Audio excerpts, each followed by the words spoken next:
На высоком левом берегу реки Ижма стоит небольшая деревня Черноборская.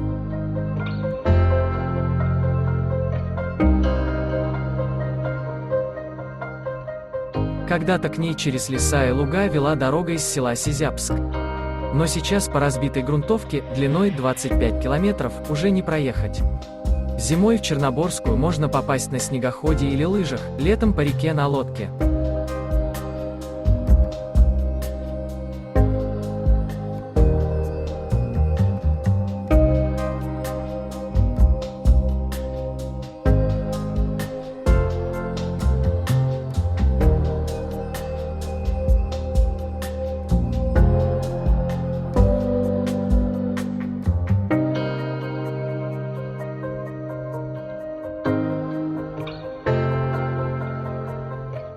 Даже среди коренных ижемцев совсем немного тех, кто бывал в этой деревеньке. А хотели бы вы побывать там? Напишите в комментариях.